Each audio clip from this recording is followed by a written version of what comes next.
बिस्मिल्लाहिर्रहमानिर्रहीम अस्सलाम वालेकुम। मैं हूं मुबशिर अहमद। तो स्टूडेंट्स, आज हम चैप्टर नंबर 6 फ्लूइड डायनामिक्स उसका लेक्चर नंबर 2 पढ़ेंगे, जो कि चैप्टर नंबर 6 का फर्स्ट लॉन्ग क्वेश्चन भी है, टर्मिनल वेलोसिटी। बड़ा ही मज़ेदार लेक्चर आने वाला है। मैं इंशाल्लाह आज आपको बताऊंगा कि हकीकत में टर्मिनल वेलोसिटी है क्या, और इसके बेसिक कॉन्सेप्ट भी आपको बताऊंगा। इसमें दो फार्मूलाज हैं और दोनों का अलग अलग मतलब है। एक में टर्मिनल वेलोसिटी रेडियस के इन्वर्सली प्रोपोर्शनल है और एक में डायरेक्टली है। तो आपको बताऊंगा कि दोनों में क्या फ़र्क है, कौन सा फार्मूला कहाँ पे अप्लाई होना है। मैं उम्मीद करता हूं कि लेक्चर नंबर 1 आपने सुना होगा, जिसमें मैंने विस्कोसिटी, ड्रैग फोर्स, बात समझ आ रही है, ये सारे बेसिक कॉन्सेप्ट को मैंने डिस्कस किया था। ठीक है, फ्लूइड क्या होता है, उसकी लिक्विड, गैस, एवरीथिंग मैंने जो इंट्रो लेक्चर में बताई है ना, तो वो मैंने फर्स्ट लेक्चर में पढ़ा दी है। मैं उम्मीद करता हूं कि आपने वो लेक्चर सुन लिया है, उसके बाद ही आप दूसरे लेक्चर पे आए हैं। तो चलिए बेटा, स्टार्ट करते हैं आज का lecture. Terminal velocity important long question है जी। सबसे पहले तो इसकी डेफिनेशन लिखते हैं, फिर इसका मतलब समझाता हूं। टर्मिनल वेलोसिटी की definition: the maximum and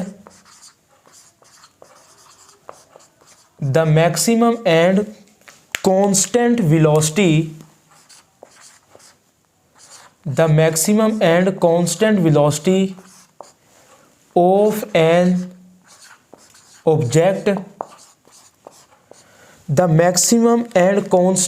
velocity of an object falling vertically downward. बड़ी ही इंपॉर्टेंट डेफिनेशन है, ज़रा आप लफ्ज़ों पे गौर करें। लफ्ज़ों के अंदर लिखा यह है जी कि मैक्सिमम एंड कांस्टेंट, दो लफ्ज़ यूज़ हुए हैं। एक लफ्ज़ मैंने यूज़ किया मैक्सिमम का और दूसरा मैंने लफ्ज़ यूज़ किया कांस्टेंट।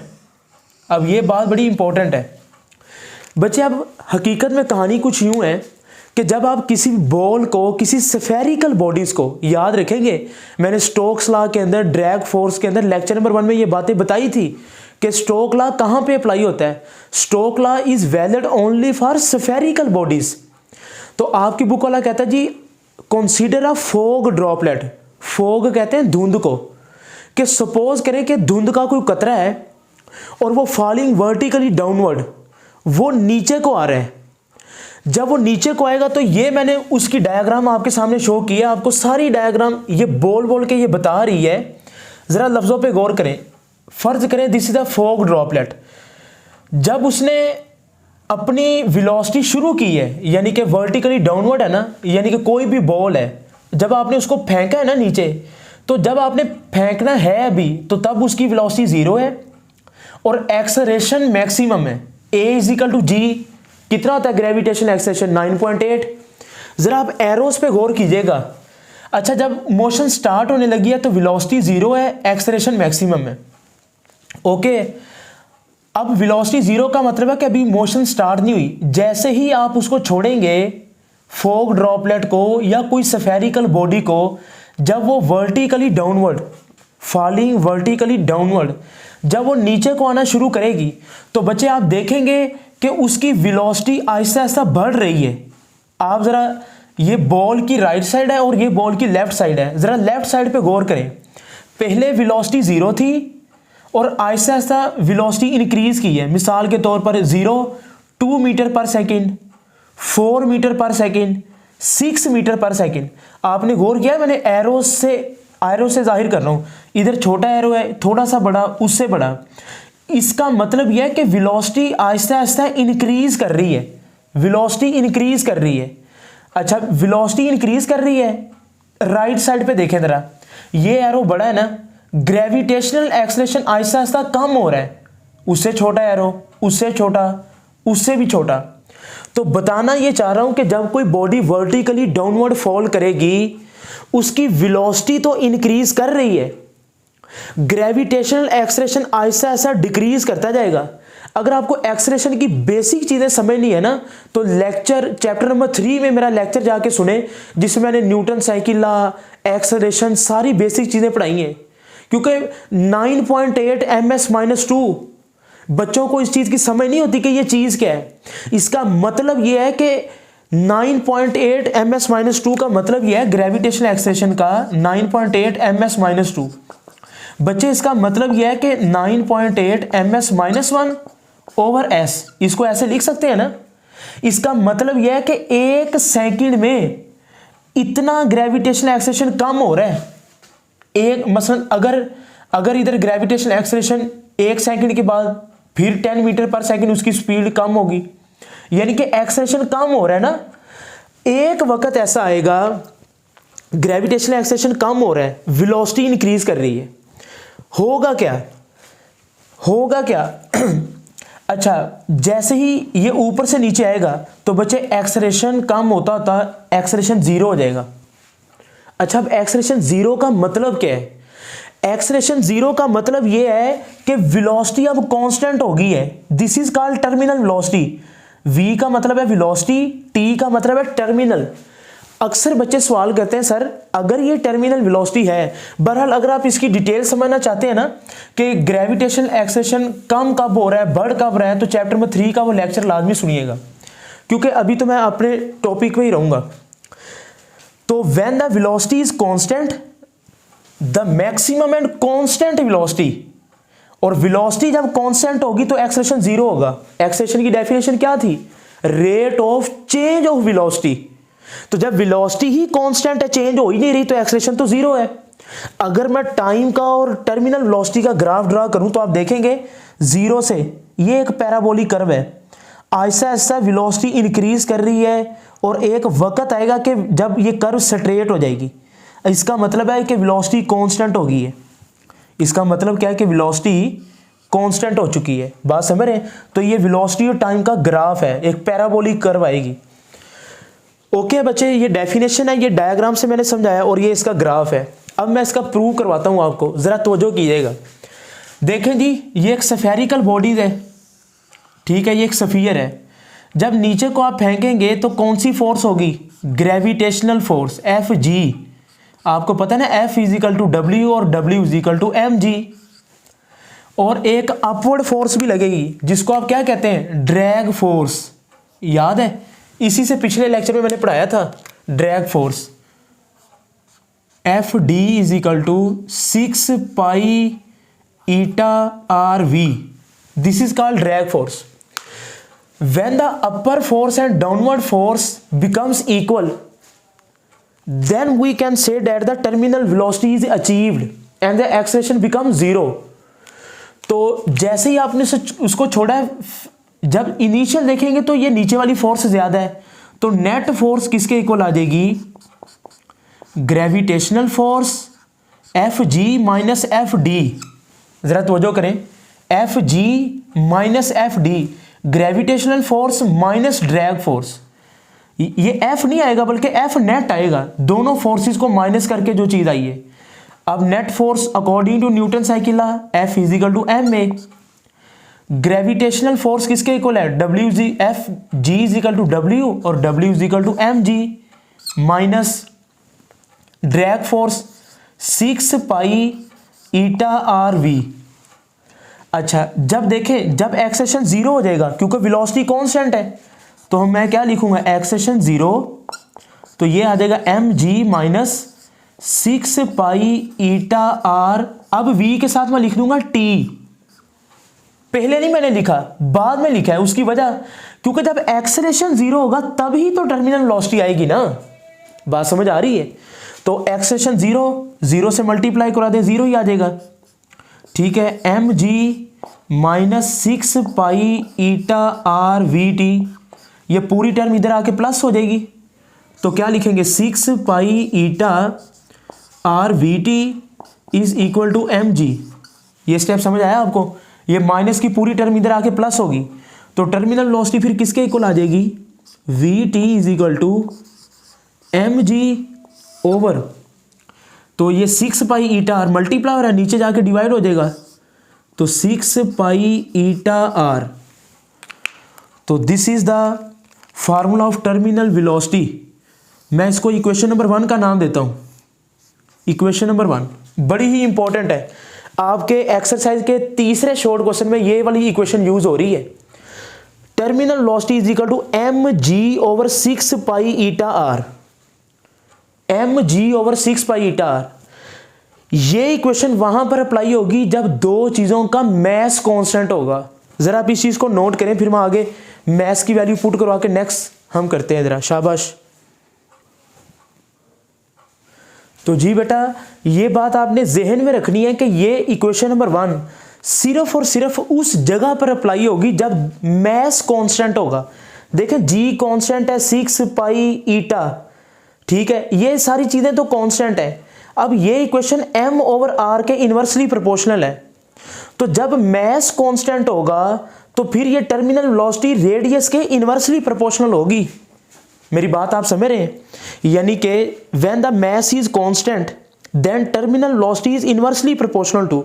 अगर मैं इस चीज को यहां पे लिख के बताऊं, जरा तवज्जो कीजिएगा, Vt is equal to terminal velocity is equal to, मैं क्या करता हूं m ओवर r को लग कर लेता हूं, m ओवर r इंटू, देखिए m ओवर r को मैंने लग कर लिया g ओवर 6 पाई ईटा, तो क्या आ जाएगा g ओवर 6 पाई ईटा।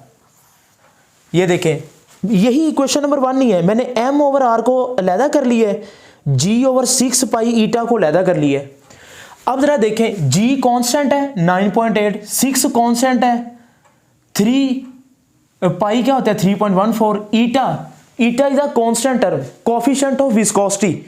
जब दो चीजें आप छोड़ेंगे तो हवा एयर की विस्कोसिटी होगी।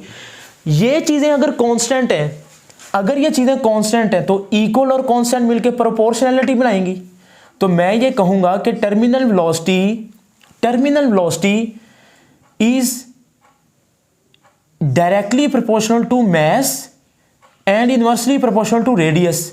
अब ये चीजें तो कांस्टेंट है ना, दिस इज अ कांस्टेंट, ये बात आपने जहन में रखनी है। अच्छा, when the mass is constant, ये बातें बड़ी इंपॉर्टेंट हैं क्योंकि अक्सर बच्चे फिर रट्टा मार लेते हैं इन चीजों को। जब मैस कांस्टेंट होगा, अब ये चीज कांस्टेंट है तो we can say terminal velocity is inversely proportional to radius. इसको आप हाईलाइट कीजिएगा, आपके ये एमडी कैट के लिहाज से एक बहुत ही इंपॉर्टेंट बात है और आपके बोर्ड लेवल पे एमसीक्यूज भी आ जाता है। मैं आपको आखिर में एमसीक्यूज भी करवाऊंगा, मैं आपको बताऊंगा कि दो फार्मूलों में फर्क क्या है। तो टर्मिनल वेलोसिटी रेडियस के इनवर्सली प्रोपोर्शनल है। कब? जब मैस कांस्टेंट होगा। मैस कांस्टेंट होना शर्त है। बात समझ आ रही है? चले जी, अब क्या करता हूं मैं, अगर मैस की वैल्यू पुट करवाता हूं ना इसमें, इक्वेशन नंबर 1 में हम क्या पुट करवाएंगे, मैस। सो अब क्या करेंगे, अब ये चीज पूरी होगी 9। अब दूसरी इक्वेशन देखते हैं। अगर मैस कांस्टेंट नहीं है तो फिर क्या करेंगे, आपने डेंसिटी का फार्मूला पढ़ा हुआ है, मैस ओवर वॉल्यूम। तो m किसके इक्वल आ जाएगा, m is equal to rho multiply by v। Density को रो से जाहिर करते हैं, density is equal to mass over volume. Mass आ जाएगा रो मल्टीप्लाई बाय वॉल्यूम। अब बच्चे हम किसका जिक्र कर रहे हैं, जरा आप देखें ना, हाँ ये बॉल सफियर की शक्ल में है, बॉल सफियर की शक्ल में, फॉग ड्रॉपलेट वो भी सफियर है। तो बेटा सफियर का वॉल्यूम फिक्स होता है। मैं क्या बोल रहा हूं, सफियर का वॉल्यूम फिक्स होता है और वो आपने याद कर लेना जुबानी। क्या होगा जी, सफियर का volume rho multiply by 4/3 pi R cube, rho multiply by 4/3 pi R cube, this is the volume of sphere. ये आपको जुबानी याद करना पड़ेगा, ये कांस्टेंट टर्म है, ठीक है, इसको आप याद कर लें, शाबाश। तो जी बेटा यहां तक आपको समझ आ गया, मैंने सफियर का वॉल्यूम पुट करवाया। अब क्या करूंगा, मैं इस मैस की वैल्यू पुट करवाऊंगा इक्वेशन नंबर 1 में। तो क्या लिखेंगे, put mass in equation number 1। Mass की वैल्यू पुट करवा दूंगा मैं इक्वेशन 1 के अंदर। तो देखें जी इक्वेशन नंबर 1 क्या है, Vt इज इक्वल टू, देखें इक्वेशन नंबर 1 मैं लिख रहा हूं, Vt is equal to, mass की वैल्यू पुट करवानी है ना बेटा m की, तो m की जगह पे ये सारी चीज आ जाएगी। क्या आ जाएगा, rho multiply by 4/3 pi R cube multiply by, अब आप ज़रा गौर करें, m की जगह पे आ जाएगा रो 4/3 पाई आर क्यूब, इस m की जगह पे, तो बाकी क्या बच गया g/6 पाई ईटा आर, इसको अलहदा लिख लें तो क्या आ जाएगा g/6 पाई ईटा आर। ठीक हो गया जी। क्या क्या चीज़ कट रही है उसको काट दें, तो देखें बेटा पाई से पाई कैंसल, ठीक है, 2 2 इज 4, 2 3 इज 6, ठीक है। अब क्या होगा, और क्या चीज़ कट रही है, एक आर से एक आर कैंसिल हो जाएगा, तो फिर क्या बचेगा आपके पास, terminal velocity will be equal to 2 rho G, इधर एक आर क्यूब था ना, जब एक आर कैंसिल हो जाएगा तो क्या बचेगा R square divided by 3 3 is 9, 9 और साथ में बचेगा ईटा, तो नोट कर लें बच्चे 2 rho G R square over 9 ईटा। अब इसमें क्या है, ये फार्मूला कब अप्लाई होगा, जब डेंसिटी कांस्टेंट होगी, जब क्या चीज कांस्टेंट होगी, when the density is constant, तो आप ये लिखेंगे व्हेन रो इज कांस्टेंट। अब ये बातें बड़ी अहम है, मैं आपको एंड पे 2 MCQs करवा दूंगा ताकि आपको समझ आ जाए। तो जब डेंसिटी कांस्टेंट होगी तो terminal velocity will be equal to 2 पहले ही कांस्टेंट है, डेंसिटी हम कहेंगे कांस्टेंट है, ये कंडीशन लगी। अच्छा 2 rho G over 9 eta into R square, अब ये सारी चीज क्या है कांस्टेंट, तो इक्वल और कांस्टेंट मिलके क्या बनाते हैं प्रोपोर्शनैलिटी, तो VT is equal to equal और कांस्टेंट, मैं कह सकूंगा ये चीज कांस्टेंट और इक्वल मिलके proportionality, terminal velocity is directly proportional to R square. तो ये चीज आप लोग नोट कर ले, मैं इस चीज को हाईलाइट कर देता हूं। 2 फार्मूले आगे हमारे पास, इक्वेशन नंबर 1, इसको मैं नाम देता हूं इक्वेशन नंबर 2। अब बच्चे जरा गौर कर ले, एक में इन्वर्सली प्रोपोर्शनल है, एक में डायरेक्टली प्रोपोर्शनल है, लेकिन उसका स्क्वायर है। तो ये है जी आपके पास वो सारा फार्मूला। 2 फार्मूले हैं टर्मिनल वेलोसिटी के, तो जो करें MCQs करवाता हूं इसके बाद में। पहला फार्मूला क्या है, VT is equal to mg over 6 pi eta R, याद कर लें mg over 6 pi eta R. ये फार्मूला उस जगह पर अप्लाई होगा जहां पर मैस कांस्टेंट होगा, जहां पर मैस, अगर मैस कांस्टेंट है, अगर मैस कांस्टेंट है तो टर्मिनल वेलोसिटी रेडियस के इनवर्सली प्रोपोर्शनल है। ओके, दूसरा फार्मूला क्या है, terminal velocity is equal to 2 rho G R square over 9 eta. ये फार्मूला वहां पर लगेगा, अब देखना इस पूरे फार्मूले में मैस का जिक्र नहीं है, बात समझ आ रही है। जब आप न्यूमेरिकल करें या MCQs करें, अगर MCQs में मैस का जिक्र है ना, मैस कांस्टेंट है, तो फिर आप समझ जाएंगे फौरन के यार अब टर्मिनल वेलोसिटी रेडियस के इनवर्सली प्रोपोर्शनल है। और अगर मैस का जिक्र ही ना हो MCQs में, ये कहा गया हो कि डेंसिटी कांस्टेंट है, तो फिर मैं लिखूंगा terminal velocity is directly proportional to square of radius, radius नहीं स्क्वायर ऑफ रेडियस, यानी कि अगर मैं रेडियस को 2 गुना करूं तो टर्मिनल वेलोसिटी 4 टाइम हो जाएगी, अगर मैं रेडियस को 3 टाइम बढ़ाऊं तो टर्मिनल वेलोसिटी 9 टाइम बढ़ जाएगी, 9 गुना बढ़ जाएगी। तो ये आप प्रूफ नोट करें, फिर मैं MCQs करवाता हूं आपको, शाबाश।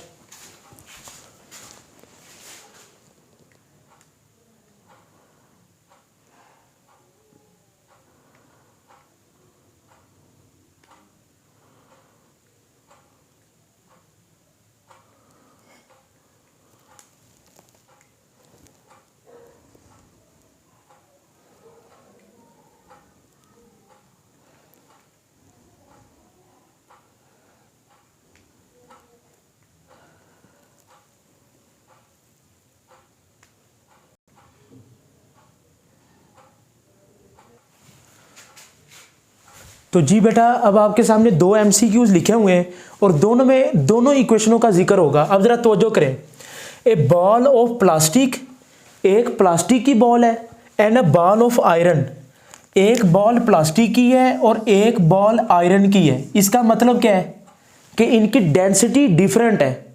देखे ना, आयरन की डेंसिटी अलग है, आयरन कहते हैं लोहे को। एक लोहे की बॉल है और एक प्लास्टिक की, ऑफ सेम मैस। अब आपने गौर किया है, उन दोनों का मैस सेम है, लोहे वाली बॉल का भी और प्लास्टिक वाली बॉल का भी। अब आप सोचेंगे सर ये कैसे हो सकता है, लोहा तो भारी होता है। सुने, अगर मैस सेम है ना, आपको याद है अगर मैस सेम हो तो फिर मैंने क्या कहा था, टर्मिनल वेलोसिटी रेडियस के इनवर्सली प्रोपोर्शनल है। अब प्लास्टिक वाली बॉल को ना, फिर आपको प्लास्टिक की बॉल है उसको आपको थोड़ा सा बड़ा लेना पड़ेगा। क्यों बड़ा? क्योंकि प्लास्टिक हल्का होता है ना, और आप लोहे वाली बॉल फिर आपको छोटी लेनी पड़ेगी, आयरन। देखे ना, अगर आप लोहे वाली बॉल और प्लास्टिक वाली बॉल का मैस सेम करना चाह रहे हैं तो आप जरा देखना, लोहा भारी है वो थोड़ा लेना पड़ेगा, प्लास्टिक हल्का है वो थोड़ा सा ज्यादा लेना पड़ेगा। यानी कि प्लास्टिक वाली बॉल थोड़ी सी बड़ी होगी। अब जितना इस बॉल का मैस है उतना ही लोहे वाली बॉल का। बात समझ आई? ये हम ऐसा इसलिए कर रहे हैं ताकि दोनों का मैस क्या हो, सेम। कहता है जी दोनों बॉल्स को आप ड्रॉप कर दें पानी के अंदर, which will have greater terminal velocity. आप बताएं कि प्लास्टिक वाली बॉल की वेलोसिटी ज्यादा होगी कि लोहे वाली बॉल की, अगर आप पानी में गिराएं। तो आप जरा देखें, दोनों का मैस सेम है, सेंटर से लेके यहां तक का फासला रेडियस, ये भी फासला रेडियस। तो मुझे बताएं प्लास्टिक वाली बॉल का रेडियस ज्यादा है तो उसकी टर्मिनल वेलोसिटी कम होगी। बात समझ आई? लोहे वाली बॉल का आयरन बॉल का रेडियस कम है, टर्मिनल वेलोसिटी ज्यादा है। आप गौर करें ना, आप प्लास्टिक और लोहे वाली बॉल को पानी में गिराएं तो लोहे वाली बॉल जल्दी नीचे जाती है। उसकी वजह क्योंकि उसकी टर्मिनल वेलोसिटी ज्यादा है, क्योंकि आयरन लोहे वाली बॉल का रेडियस कम है। तो जब मैस कांस्टेंट होगा तो फिर ये वाली इक्वेशन यूज करेंगे आप। अच्छा जी, दूसरे एमसीक्यूज पे आ जाएं आप। MCQs number 2, 2 balls of iron of different radii, radius की जमा होता है रेडियाई। 2 बॉल्स हैं, दोनों लोहे की हैं, दोनों का रेडियस डिफरेंट है, आर ड्रॉप इन वाटर, दोनों को पानी में गिराया जाता है, which will have greater terminal velocity. अब बच्चे कहते सर यहां पर मैस का तो जिक्र ही नहीं है। ठीक हो गया, बिल्कुल नहीं है। बच्चे कहेंगे सर यहां पर तो क्वेश्चन के अंदर लिखा ही नहीं डेंसिटी कांस्टेंट है। और भाई लिखा हुआ है, क्या बोला, दोनों बॉल्स किसकी हैं, आयरन की, और मटेरियल सेम है ना, पहली भी आयरन की है दूसरी भी आयरन की है, दोनों लोहे की है। तो जब मटेरियल सेम होगा तो इसका मतलब उनकी डेंसिटी भी सेम है। लिखा नहीं है लेकिन ढके छुपे लफ्जों में लिखा हुआ है कि जब मटेरियल, देखे ना इधर था प्लास्टिक और आयरन, इधर दोनों ही आयरन की है। तो जब मटेरियल सेम होगा तो इसका मतलब क्या है, डेंसिटी सेम। जब डेंसिटी सेम तो ये वाला फार्मूला लगेगा, आपको याद होगा, 2 rho G R square over 9 ईटा।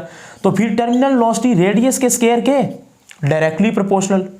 ठीक है, अब ये पता चल गया फार्मूला कौन सा लगाना है, ये वाला जिसमें डेंसिटी कांस्टेंट होगी। किसने कहा है?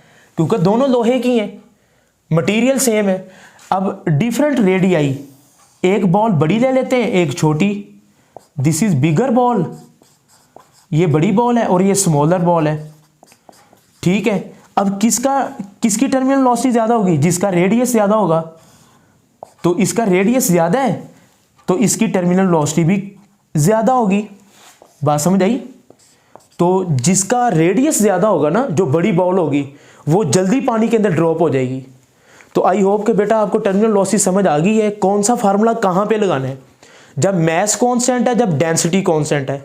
जब मैस कांस्टेंट है तो टर्मिनल वेलोसिटी रेडियस के इनवर्सली, और जब डेंसिटी कांस्टेंट है तो टर्मिनल वेलोसिटी रेडियस के स्क्वायर के डायरेक्टली प्रोपोर्शनल है। अपना बहुत सा ख्याल रखें, दुआओं में याद रखें। चैनल को सब्सक्राइब कर दिया करें अगर आपको मटेरियल अच्छा लग रहा है, दोस्तों के साथ शेयर करें, कमेंट सेक्शन में फीडबैक जरूर दिया करें। मुबशर अहमद को दें इजाजत, अल्लाह हाफिज़।